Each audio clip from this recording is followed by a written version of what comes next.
Welcome back to a very special episode of Learn Your Stripes. I'm Ryan Guillory. I'm not showing anything, dude. You are? We Hey, live? YouTube Hey, says we're live. we're live. Hey, a little bit of duct tape. All right. From You the can top. prob you can probably anticipate that a lot of tonight's episode is going to be me and Michael saying, "Are we live? Are we still on? Is anybody watching us? Can they still see us?" Oh, it's tremendous. Welcome to our first live episode of Learn Your Stripes, and thanks for joining us. And we appreciate your patience as well as hopefully your understanding and the fact that we're going to have some issues, almost certainly technologically tonight. We will do our best to get through this, but we appreciate you for joining us. The chat should be open if you have questions for us. You can ask us questions about plays, about officiating, about mechanics, about life in general. You can ask Michael about questions about how you deal with officiating while dealing with a bunch of children. You can ask me questions about, I don't know, throw it out there. Michael and I thought we would take tonight to talk about things like politics, religion, Naturally. uh, talk about the big movies of the summer, which brings us to one of our first questions. One of our first questions was, what are your reviews of the Oppenheimer movie as well as Barbie? And I have to say, for me, the issue with Oppenheimer was it really showed us both the uh, ingenuity of people as well as the evil that can come both in things that were created by Oppenheimer in terms of the forces working against them. As for Barbie, I thought it was a great movie. It was fun to watch. It was well made, well acted. But I think by the end of the movie, one of the things that we saw is that despite what Aqua intoned to us circa 1997, life in plastic may not actually be fantastic. Um, It was a long way to go to the well, but that was worth it. so that'll get us started tonight. But again, we thank you for being here. And we're going to get started with our first question of the evening as well. I know JP Patterson just asked us if this is a pledge drive.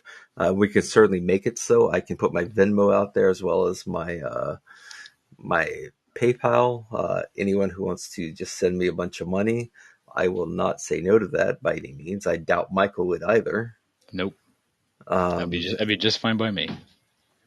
but we'll get into our first few questions of the night as well to determine what we're going to be working with tonight. And so, Michael, I know that you've been looking at the mailbag, and I have as well. I know one of the first ones we wanted to look at was just starting from scratch. You're a brand new official. You're just getting into this. Um, there is some investment involved, both in terms of uniform and equipment. So one of the first questions that we've received is, I want to become an official. What do I need to buy? That's always the big one, and it's hard. Like with anything, you've got to invest to make your investment worth it. Um, Obviously, pants and shirt are kind of primary. Different websites. We don't have any sponsors, but if they want to sponsor us, it'd be great. But Purchase Officials is probably my number one spot. Umpla Tire is another great spot. And the third one I've heard is Epic Sports, but a lot of them have starter packages. Last I saw, they ran for around $100 or so, and that'll get you shirt, hat, and pants. I don't think it gets you shoes though. It might. But definitely start with a shirt and a hat. I actually saw this question in the mailbag, so I brought props. So in the high school world, you know, basic yellow flag that'll get you there, and a blue bean bag. Probably a couple of things you need to have started off. At the college level, we use black bean bags. Something else to consider. This is just kind of secondary. Ryan and I actually just used these last Friday. We have zip ties for our chains. Something handy to have there, but that's kind of like a second level thing. But as far as where to go and what to buy, and I don't remember who sent us the question, but if you want to follow up with us on an email, I've got a spreadsheet I put together that has all the items and approximate cost that'll get you started. But pants, hat, shirt, shoes, flag, and a whistle, that'll get you going. My recommendation would be don't buy everything at once. Although that's that's my usual problem. Ryan can attest to every August I have some brand new shipment come in, lots and lots of boxes. So buy one at a time, and as you get a game check, buy something else. Yeah, I think that's useful advice. I'm going to go through right before we take the field every Friday. Our back judge, Daniel Huckstep, goes through a check down or checklist for us. So you need shoes. You could really use just black running shoes for officiating for the most part. Most schools have turf fields at this point. So I don't know that you necessarily need cleats or anything. Michael and I both use the turf shoes, but um, basic black running shoes would probably get you by for most of the season, if not all of it. um, Whistle, a flag, a beanbag, a hat, and then your shirt and pants and belt. And that would take you through it. And I think, as Michael said, one of those starter packs would be a really good idea. It's an efficient way of getting what you need. And then as you move along, if you want to upgrade to, specific, a fancier whistle, a different flag, whatever, you're able to do that as well. So I think that's the way to go. And a related question I know we've received in the chat from JP was, if you're a new official, how do you get connected to games? So I'll turn that to Michael to give some insight there. Oh, I was lucky enough to get started through football. We had him on the show, Joe Stafford. I got connected with him through baseball into football. And again, we've talked about the IOA where we are locally. They have a class every summer that just ended. But if you're interested, you want to get going, we can get you enrolled for next summer, no problem. Um, that's the easiest way to do it is going to meetings. The class that we have offered here is 6 weeks, so that gets you kind of plugged in with lots of guys. And then from there, uh, if you talk to other officials in the area, see where they're going. A lot of times they'll let you tag along. That's kind of the first step to any of it, and then you kind of learn different assigners through that process. And Ryan, I don't know what kind of success you've had with it. I mean, I'm not an assigner, and I know that is a tough job to do in itself, and I know it's high stress, but it's important to know kind of who assigns in your area and just work with them. Yeah, that's certainly a challenging job, and you want to keep your assigners and the people who can get you games pretty happy, I think, as we go along through this.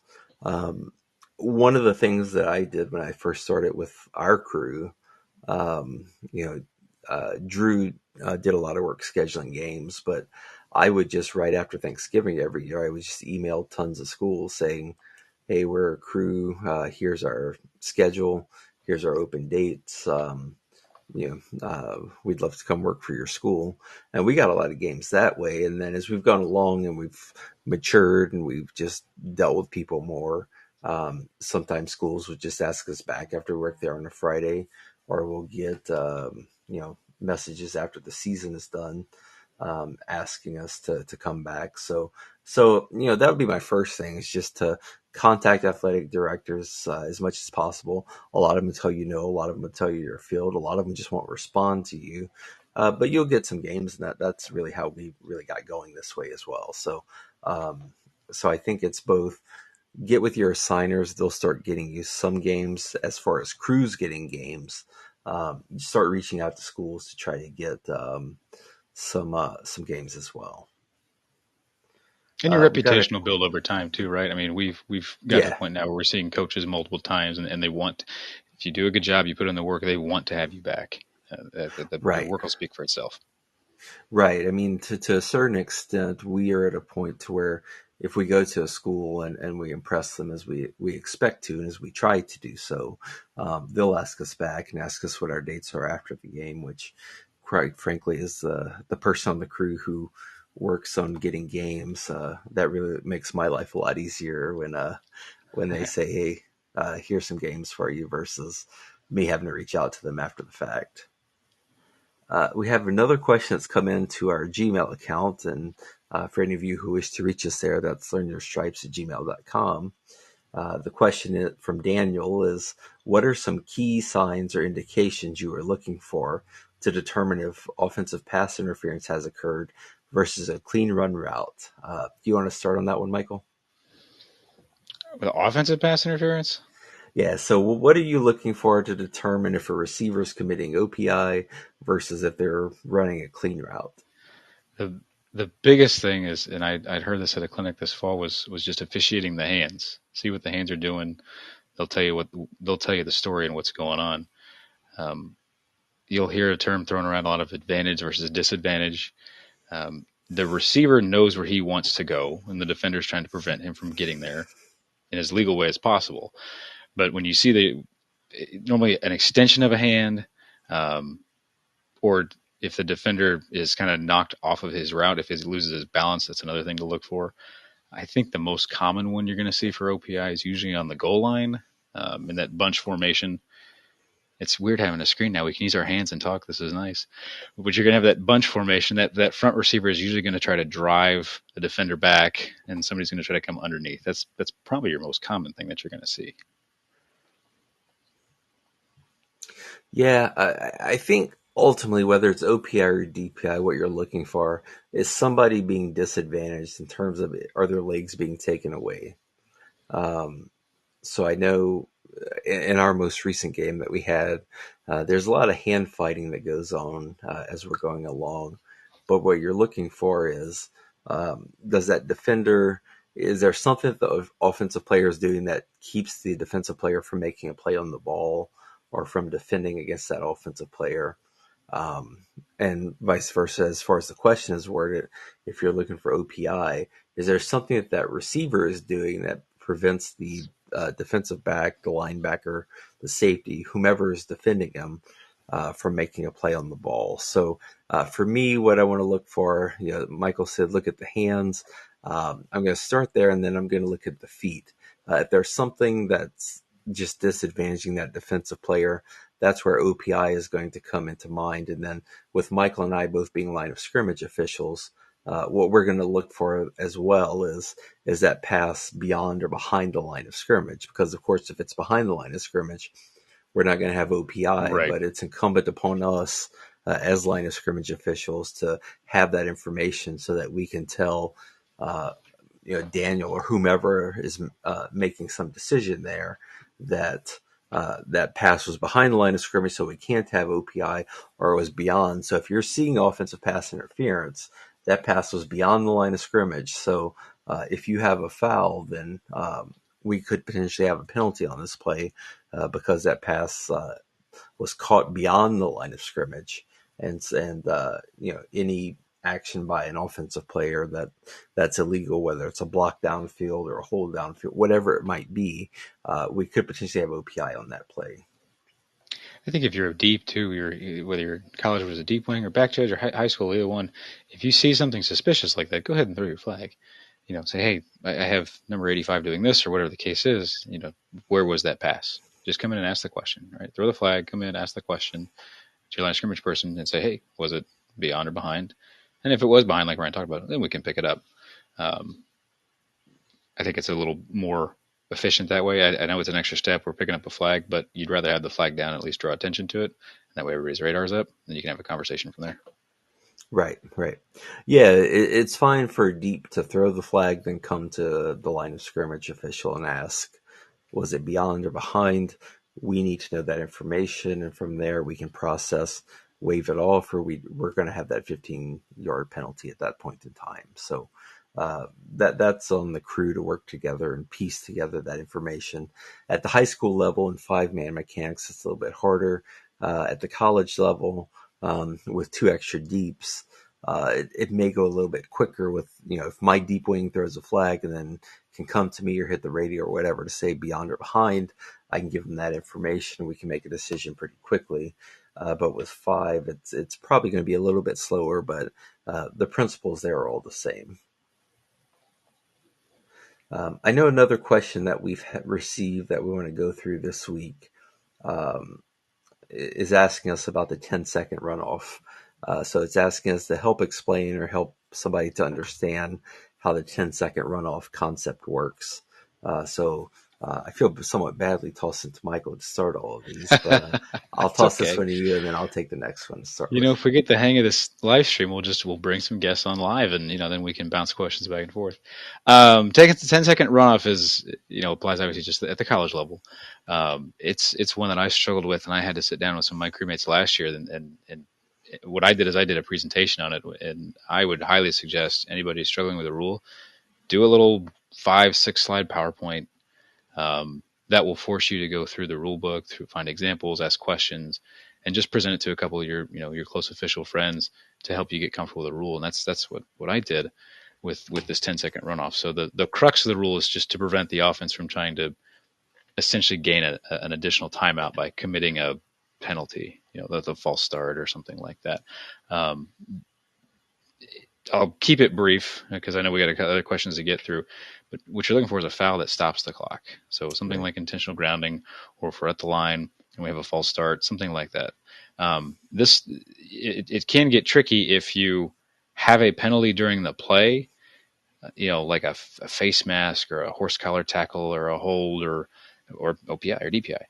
Um, the clock is stopped when the play's over, but that's just so we can administer that penalty. That doesn't really factor into the case of the zap because um, we don't have a foul. Well, I'm not saying there's none, but most of the times when we have a foul during a live ball play, that doesn't kill the play. The play continues on. So that's not where the advantage comes in for the offense. So it has to be a foul that stops the clock right away.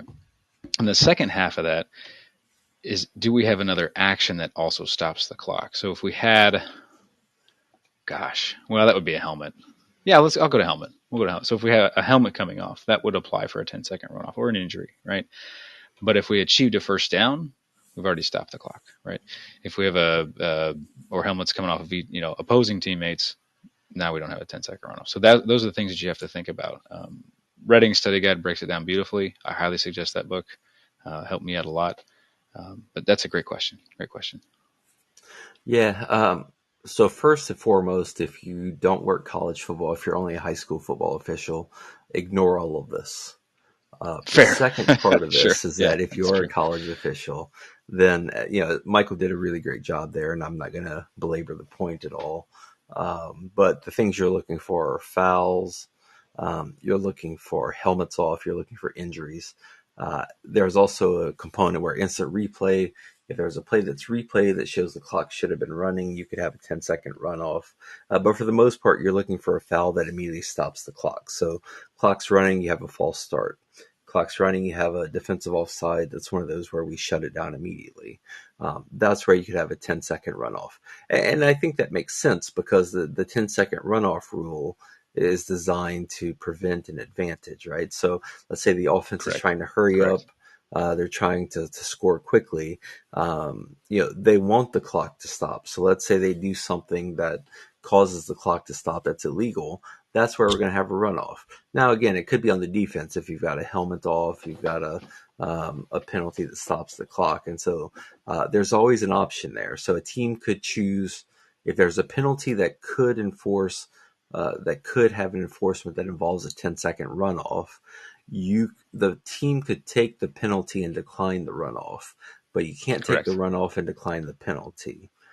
So if Yep. you're going to have the runoff, the play clock or the clock is going to start on the ready. If you decline the runoff, it's going to start on the snap. So depending what the score is, what the situation is, that's going to influence whether they're going to take the runoff or not there. But those are the instances where this is going to come into play. Let's say you have a team that gains a first down, even under the new timing rules. They gain the first down, but there's a hold. Well, the hold isn't what stops the clock. It's that first down that stops the clock. So we're not going to have a Correct. 10-second runoff there. Correct. You've got a helmet off on A, but you also have a helmet off on B.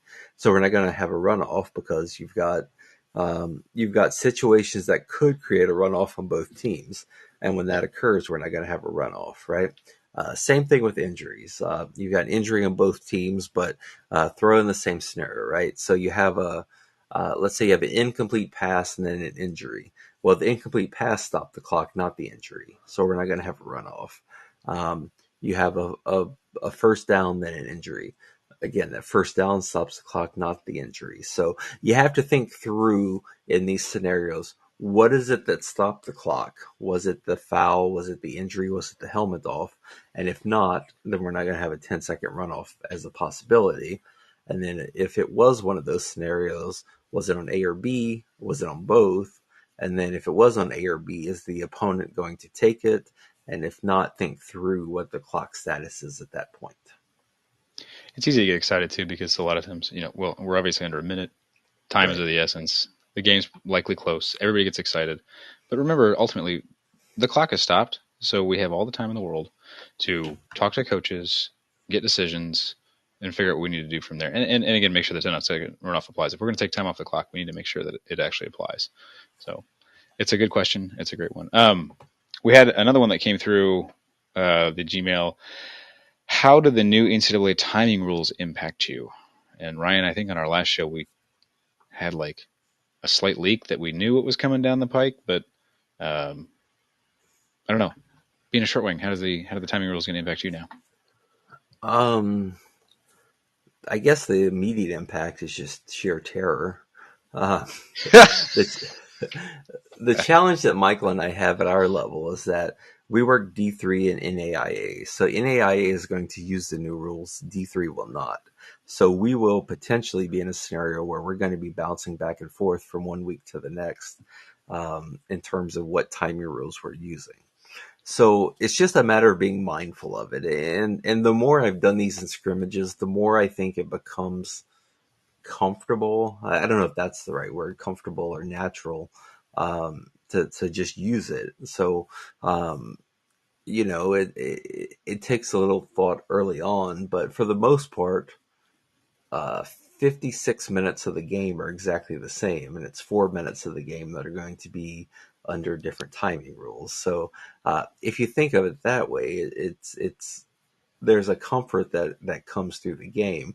The unfortunate part is it switches then at the last 2 minutes of each half, which are Yeah, really among yeah, your most stressful moments. But it's just it's a repetition thing, and we've always said, Michael and I both said, take every advantage you can to get a scrimmage or a practice in the summer, because that's where you can really work on these things. You can get all the rust out of your system, and I found, despite my hesitations about this, the more I've dealt with them in practices and scrimmages, the easier it's been to deal with.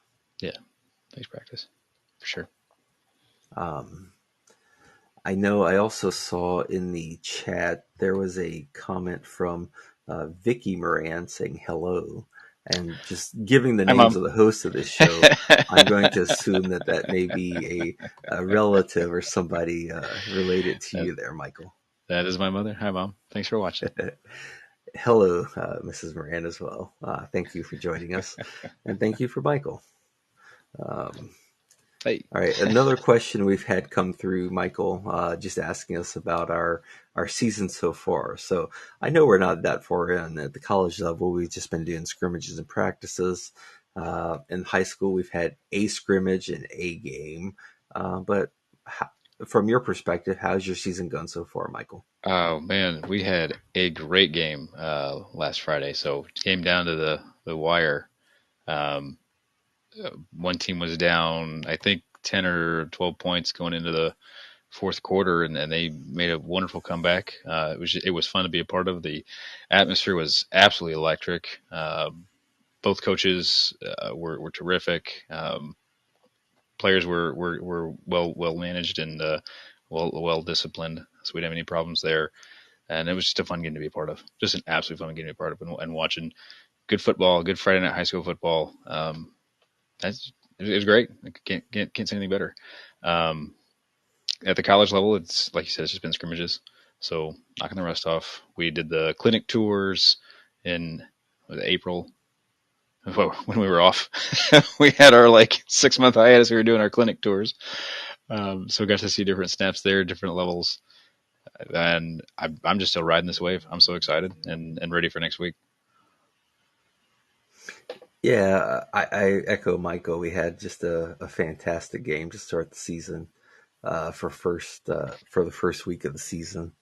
Um, it was, I think the go ahead score came with 6.4 seconds left, if I recall correctly. Something like that. Yeah, it was under You 10. Yeah, can't ask for a better scenario. I mean, um, when you do get into those running clock games that aren't competitive, it's just there's a point where everybody's just trying to get home at that point in time, right? You still want to be sharp, you still want to officiate it well, get all the safety fouls, but there's just there's a loss of a competitive aspect of the game at that point in time. It's hard to stay focused with those. Yeah, for Yeah, sure. but we had a game Friday where we just had to be focused every second of that game, and it was a lot of fun. Um, One of our officials, I want to just make a note that Daniel just texted me to note that we had a great post game meal at Waffle House, and we certainly did. We Um, did. we were in a pretty decently sized city in Indiana, but we our game between cramping and it was a lot of passing, and so the clock was slow. So our game went most of 3 hours. So we were out of the locker room getting it was going on 11 at that point in time, and for whatever reason, there just wasn't a lot open at that point in time. But Waffle House sure was. So there were 5 seats at the bar there, and we pulled up at the bar, and I mean, bar in the sense of there was a Tabletop. Yeah, table with tabletop. 5 Yeah, yeah, chairs yeah, yeah. across. But that was an awfully great meal that we enjoyed. And again, we've often commented that there's just a special aspect of being there with the other people in your crew and just the kinship and the bonds that you build. And there's Hmm. something about being in a different city at 11 o'clock on a Friday night where you're all starving and eating at Waffle House after running your butts off for 3 hours. That's a nice it's a nice treat for one another. And we the week before that we worked a scrimmage that involved two of the very best teams in the state of Indiana. So between those and then, as Michael said, still knocking the rust off at the college level with scrimmages and practices. Uh, we've been awfully fortunate so far this year to have some good matchups to get us back into the swing of things. I think for the anybody new listening, I think JP's question about getting connected, absolutely study the rules, study the mechanics. You never know when you're going to be called. My first game at the varsity level was I was a line judge. I actually tore my hamstring too that first year, so I was moved to an umpire for another game. I worked a back judge. I think I made all the rounds. Um, but know those positions, know the mechanics, know where you need to be. But if you have the opportunity to ride with guys to the game Yeah, and after the game and go to a Waffle House or go to a B Dubs or wherever you're going afterwards, go and just hang out because that's when you start to get to know people. You develop that relationship. And what comes from that is the trust on the field. So I yeah, know when I'm working from Ryan, I know where he's going to be. When we've got a pass play, I know where Daniel's looking. And gosh, it feels like with Drew in the middle, he's able to put the ball down because he knows you are going to be there, and we don't need problems, and we move and we flow. So spend that time afterwards with the crew or with whatever guys you're working with or gals, and just get to know each other. Makes working on the field so much easier, so much less stressful. yeah. I mean, there's really something special about the bonds that you build. And we talk about this a lot, and I've mentioned already tonight, but um, the 5 of us on our Friday night crew. I mean, we text each other multiple times a day, whether and it's not often about It's not all football. football related. That's um, gonna have to be behind the paywall. I mean, a lot of the times it's celebrating achievements that each other has. We Yeah. push each other to work out and to get in good shape, and Yep. that's important. But it's life achievements. It's new jobs, family developments, those kind of things. It's a really special bond that we all have, and I think a lot of the really great crews around here, the 5 people on those crews at the high school level, or the 7 on the college crew, I think they develop those bonds as well. And as Michael said a little while ago, get to know people right along with people. The very first varsity football game I ever attended, I shadowed a crew where 2 of the members of that were two officials I know pretty well now, Scott Fisher and past guest Ross Hayden. And we were at Cambridge City Lincoln High School. And I rode with them out there, and it was a chance for me to watch them. And then the next season, I joined our crew, and it's one of those the rest is The history rest kind is of history. deals Yep. at this point. But crews will let you tag along if you're not attached right now, or even if you're not licensed. If you just want to go and see what it's about, contact someone. Contact me and Michael, learnyourstripes at Absolutely. gmail.com. Contact anyone else who's an official. I'm sure they'll be happy to have you come along to a game and just experience The that evening with them. the IFOA website Yeah. has a place if you're looking for crews to go to. We'll give Right. that a plug too. So, or if you're a crew needing somebody, you can go to the IFO website. So IFOA. Yep. And there are, I have found if you just Google IFOA, there's a few other things. But if you do IFOA football, it will tend to come up with the Indiana Football Officials Association's website. Yep. So that's a good way to get in there. Another question that we've had is just asking us some of the main mechanics differences for us between high school and college. And I know that's a bit of a broad question for us to deal with, but Ooh, um, to be honest, the mechanics are awfully similar.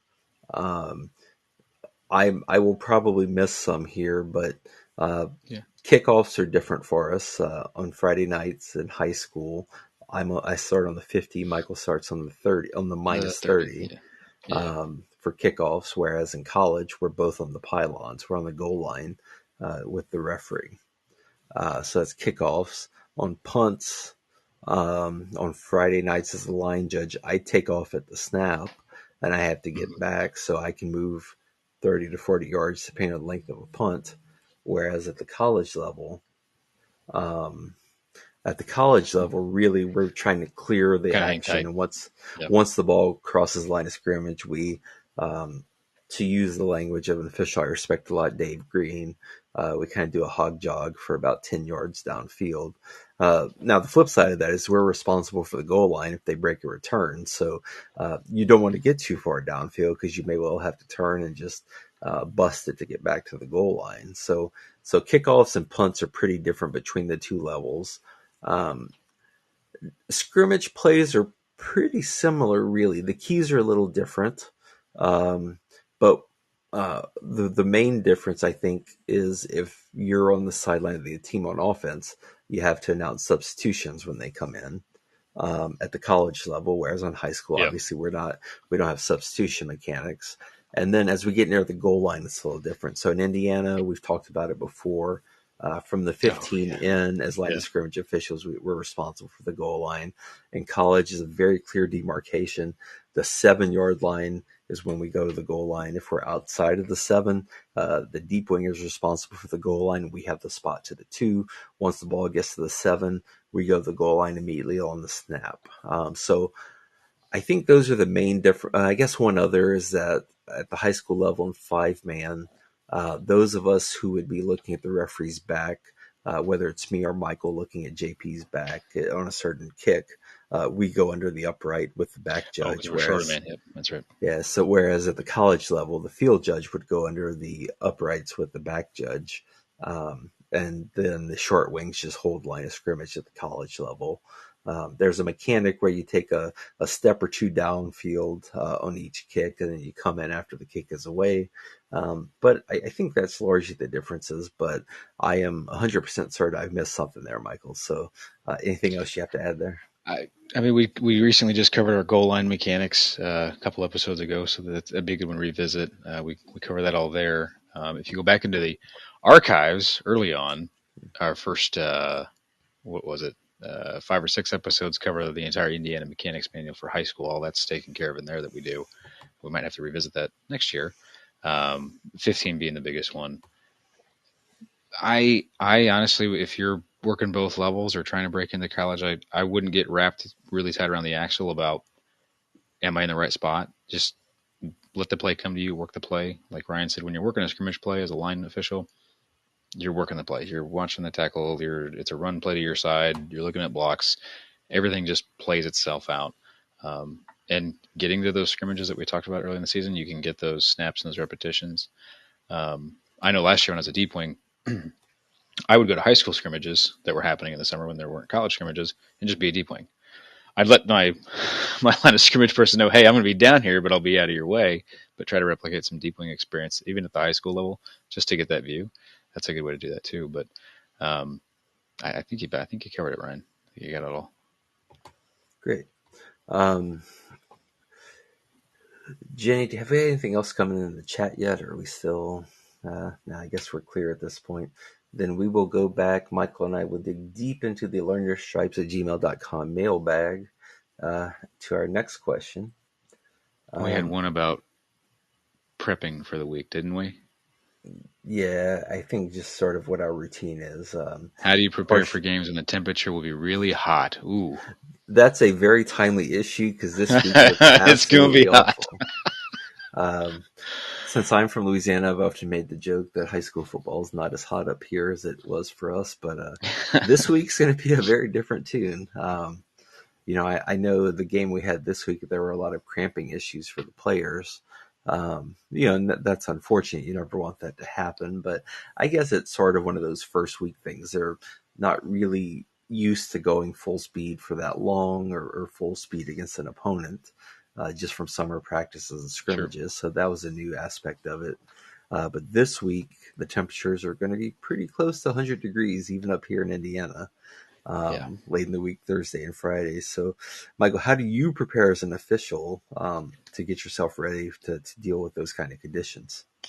Um, Beer and soda are out Sunday night through Friday night. I just look. I mean, folks can do whatever they want to do, and we like going out on Friday nights too, and on Saturdays at the college level too. We love doing that, and it's a lot of fun. But those you just got to be taking in water.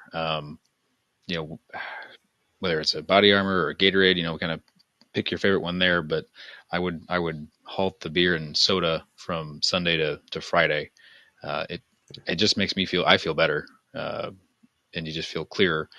Um, get some time acclimating outside too. So if it's going to be hot, take some walks. If you can get away from your desk or whatever your job allows you to do, if you can get away for 15 minutes, 20 minutes, 30 minutes if you're lucky, or lunch break, just spend some time walking outside. I say that goes for both hot and cold. Just get used to what that temp's going to be like. Um, Mentally prepare yourself for when it's going to be hot. Going back to our first question about what do I buy, I recommend the lightweight pants, Yeah, the yeah, warm weather lightweight pants, because you can always put tights on underneath. I would not waste my time if you're a first year official buying warm weather or cold weather pants. I wouldn't mess with it. The equipment we have today with Under Armour tights or whatever, whatever brand you like is so phenomenal. You can always layer up, or even long johns, if you need to. yeah, yeah, Um, but be drinking water, be eating right too. Just because you cut out the beer and soda, I would probably avoid the fast food because that won't sit well on Friday. Um, I don't overcorrect either. This is a complicated answer, but I wouldn't overcorrect either and then try to eat like, a keto diet for 5 days. That's probably right. going too far. Um, so constant meals that are good, that are fueling your body, getting used to the weather, making sure you're packed properly. So make sure, hey, we're going to wear our short sleeves and I've got my pants. Um, and bring stuff with you. Ryan and I we bring snacks for halftime.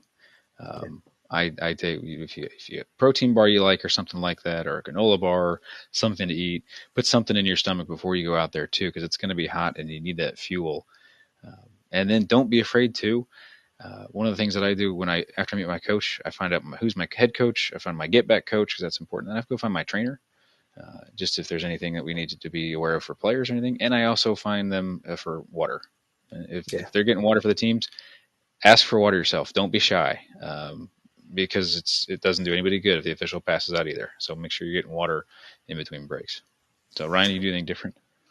no, I'll echo a few things there. I have, as long as I've been doing this, I've never bought the cold weather pants for the reason you've said is that they're such warm, long pants or long leggings or tights or whatever you want to call them from Nike, Under Armour, whatever brand it is.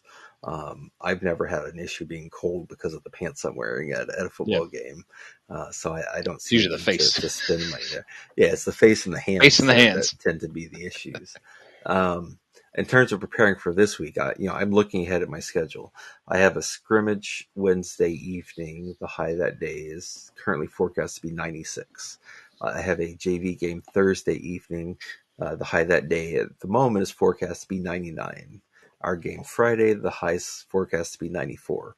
So as Yep. Michael said, I'm cutting it off. There's no beer, none of those kinds of things going on from now until then, just because I can't deal with it.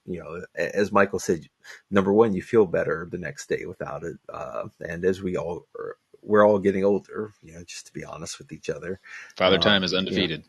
that's just that's just a fact of life, and that you feel better regardless. But especially with this stuff coming up, you just can't do it. So it's just water, water, water. Whether it's body armor, Gatorade, something similar to that, getting those things in, but also eating smart. Like Michael said, now is probably not the time to suddenly switch your diet to something that's a drastic change. But being smart. I probably shouldn't eat. I don't eat a lot of fried food, so now is probably not the time for me to eat fried chicken for the next 3 days or something, right? Right. Um, it's not going to deal well for me this week, and it's just a matter of being smart with what we're doing, and keeping hydrated. I'm the JV game I'm working Thursday. I'm going to be the referee for that, so I'm going to enforce timeouts so that players and officials can get water as we're going along, right? Because Right. nobody wins if players are passing out or officials pass out. That is not what we need. That's not what we want to see. So it's just being smart about how we're preparing, and then how we deal with it during the games and the scrimmages, the practices as well. So I'm admittedly a bit anxious about this week, just because there's a lot going on and it looks awfully warm. But I think if we're smart in how we prepare and in how we take care of ourselves during these games and practices, I think we can get through it. And then by next weekend, it looks pretty nice. So that'll be, I guess, our reward for getting through this week. Good topic. Good question. Yeah. Oh, and if you are usually pretty active, I would also say don't try to be setting, PRs on your, mile times or, marathons, be active, be moving, but, Right. but I wouldn't be, if you can run a marathon on a Thursday night before a Friday night game, more power to you. But I cannot. No, I can't either. To be honest, I can't do it anyway, but certainly couldn't do it between those games. I did have a thought. I know a lot of us have the watches now, or we have ways to track our steps, step tracker. Um, if you already have, great. If you haven't, I would suggest tracking your steps in a game on a Friday night. See how many steps you Yeah, go. Are you going 1,000, 6,000, 10,000, whatever that number is? Figure that out, and then um, sometime between Sunday and Thursday, at least 3 times, go that number of steps in a day, just to get your body used to moving that much. So yeah, if you're walking, if you're going to walk 6,000 steps in a game, then try to go out and walk 6,000 steps. What is that, like 3 miles? Something like that. But try to go out and walk that a couple of yeah. times a week. Get used to it. So sorry, go ahead. Next question, Ryan. No, that's a good one. I mean, Friday night with all the passing and all the offense we had, I think I was up at about 11,000 steps just for the game, which Oof, is about as many as I've ever had for a game, really. yeah. As long as I've been tracking it anyway. I probably had a game or two before I had a smartwatch that we may have that I can think back to where we What may did have we broken do that. before we could track our steps? Um, all right, so some of the other questions, I think we've covered a lot of these. What are the main mechanics differences between high school and college? We We've covered that. covered Yeah. that. Main We did differences between timing. high school and college, we've done that. Um, so we talked a little bit, I guess, about the new, I guess, in terms of how we're going to deal with the new timing rules. But I have a couple of questions in terms of um, how the new NCAA timing rules impact you and how you deal with those as line of scrimmage officials. So we've talked about it a little bit, but I guess we cover a little bit more now, Michael. Like you mentioned earlier, just with the scrimmages, trying to get used to that. I'm always banking that first down line in my head. 42. I'm I have to sometimes say the 52 because I can't think backwards, but whatever that line is, I bank it, and I'm just so used to coming up and stopping the clock, and you just kind of have to Yeah, break yourself of that habit. I would say if you're, working a game that first Saturday, and you come up and kill the clock, don't sweat it. It's the first game of the right, season. You just wind it again. And I know I'm probably going to do it here in a couple of weeks, but there's no harm. It's going to be a second taken off or a second stop, or then we're going to get right, rolling. So I would not. I think if you start focusing on that too much, you're going to miss something. You're going to miss a hold. You're going to miss a player safety issue, or you're going to not hear coach if he's trying to get your attention for a timeout or something like that. Whatever the case may be, practice it. But at the end of the day, you got to still officiate the game. right. Yeah, I mean, the worst thing that could happen if you kill the clock when you're not supposed to is that you immediately have to start the clock, and you always feel badly doing that, but there's no harm, no foul there, really. I mean, it's a momentary stoppage, and you get it rolling again, and then we just live to play the next snap. So no Yeah, big deal there. But you know, we've covered it's just being mindful of those differences as well. Um, uh, it's not that great of a difference, really. It's just getting used to it for us. You know, it's like I said, for 56 minutes of the game, there were instances where we used to stop the clock, where now we won't be, but we're still going to stop it if it goes out of bounds. You know, we're still going to stop it on an incomplete pass. yeah, It's and just that if doesn't there's a change. first down in the field of play, it moves on and the clock keeps rolling. So uh, it is a change. It's going to require us all to be used to it, to be knowledgeable of it. But I don't think this in and of itself really rewrites all that much. No, You know, some of the other proposals, like keeping the clock running after an incomplete pass, that's that's a whole it's a big different change. thing. But That's a but big then change. that's really on the clock operator. I mean, we wouldn't be we would signal incomplete, but we wouldn't necessarily be killing it or keeping it rolling there. So, so those are some potential bigger changes coming down the line. But I think we'll get through this one. It just may require a few instances of Michael and I killing the clock and then looking at each other and wanting to kick ourselves and say, nope, need to roll that thing again. And we'll move on. We'll play the next down after that occurs. No big deal. We had another question, Michael, asking us what we're looking for, whether high school or college, if we're looking at DPI or OPI. And we talked about OPI some a little bit earlier as well. But what are you looking for? Particularly, I'll put you in your new hat as a line of scrimmage official in college, at both high school and college level. What is it that is hand fighting versus a foul for DPI or OPI for you? Sure. Um, well, we talked when we talked about OPI earlier. The receiver knows where they want to go, and the defender is obviously trying to prevent that. Again, officiate the hands. The thing that I've started to watch is I used to watch the player committing the foul, and now I've transitioned to watching the player being fouled. Yeah, It opens up so much more for your world when and this can apply to pass interference too, but when you see the player who's being fouled, their body usually changes in some way. There's a dip, or they're going to take that step with their right foot, and all of a sudden that right foot doesn't come along because they got jerked back one way or something, or they're trying to turn and they can't turn. Once I started to watch that action of that player, you know, the foul being committed against, it just changed my world. Um, Specifically from a DPI perspective on a line of scrimmage, anytime there's a crossing pattern, I think your antenna just go up whenever somebody's going to break out of that route.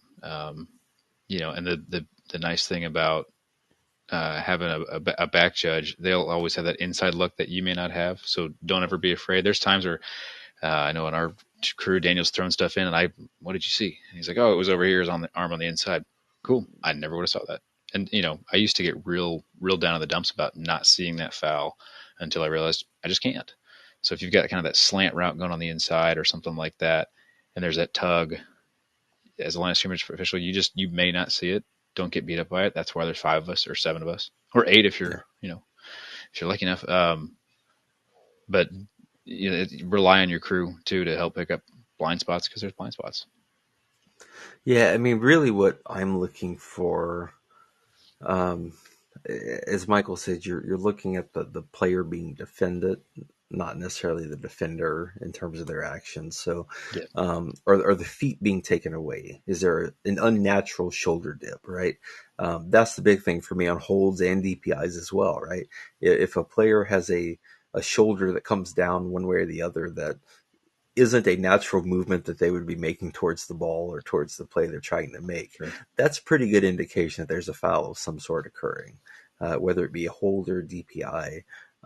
You know, if they unnaturally twist right before there's a pass coming at them, and you see a defender's hand on them that's making that twist happen, that's a pretty good indication to me as well that you know, we may have a grab and restrict, or hook and restrict, or hook and turn, something going on there that's not a natural movement that we're going to have there. So really, the thing that really gets my antenna up on those is, do we have an unnatural reaction by either the offensive player or defensive player from the opponent's actions? I know we had a DPI in our game on Friday that our back judge called, and it was a good call. It was early contact through the back, and I was looking at it from about 30 yards away, Oh, I remember that. Yeah. and I saw an early wrap up and a shoulder through the back right before the ball got there, and it was absolutely a correct call, and it was a great call by I was Dan way on the other Murphy. side. I stayed off that. I had no idea. Yep. I saw it. It was so far downfield, and our back judge was a lot closer and had the flag. Had a But good angle. Yep. um, I saw enough once I turned, and he had the right angle. He had the call. So it's those types of unnatural actions. You'll never find the word bang bang play in a rule book or a case book, but a lot of times that's the type of action that we're looking at, that contact occurs right when the ball gets there, and we're going to have a clean play and we're going to move on. But it's that early contact, it's that unnatural, uh, it's that contact that causes some unnatural reaction that's really going to draw a foul from us on those plays, and that's what really gets our attention, at least for For me, when sure. I'm looking at that type of a play. Let's see. I think we've gone through most of our questions now, Michael. Any that I've missed? I think that's everything that I saw come through the box. Jenny's been kind enough, for those of you watching this, is Jenny, the wonderful producer who uh, has a fabulous contract that pays her very well, obviously. But we do appreciate Jenny being on here, and it was her lovely voice that you heard do the little PSA a couple days ago. So thanks, Jenny, for anything. Has anything come through the chat on the YouTube side? Nothing. Okay. Yeah, Jenny's the new star of the show, so I should just like give 5 minutes for Jenny to just riff at this point to get our views and our 5-star reviews up, hopefully. We're right at Um, about an hour, so I think this has been fun. Hopefully, yeah, everyone watched got something out of it. it's been fun. We appreciate you all for joining us. I'm sure that there have been some technical issues. I know my Wi-Fi, if I'm looking at my rate, it's not great right now. So Michael's and Jenny's looks better. So if I'm lagging behind, I apologize. Hopefully on the podcast, it will all even out as we Be fine. go. But we appreciate your patience with us. This is one live stream mailbag episode down. We'll look to do these with some more regularity. I have not had a discussion with Michael yet as to any frequency of this, so I'm not going to say we're going to do this monthly or anything like that. But we'll get this going on some sort of a regular basis, so you can talk with us and we can talk with you and have a conversation versus a podcast where we're talking at you more or less, as opposed to Yeah. talking with you on this type of a live stream. So we appreciate you joining us. If you feel we've made any mistakes tonight, or if you want to discuss anything that we've talked about, please email us at learnyourstripes@gmail.com. You can also contact us there if you're interested in sponsoring an episode or advertising on the show. You can find us on your app of choice or obtain episodes at learnyourstripespodcast.com. Please also follow us on Facebook at Learn Your Stripes Podcast, on Instagram at the same name, or on Twitter at LYS_podcast. If you enjoy the podcast, please tell your friends and rate us 5 stars and leave a review on your app of choice. We'll see you back here soon. In the meantime, keep learning your stripes. Thank you, everyone.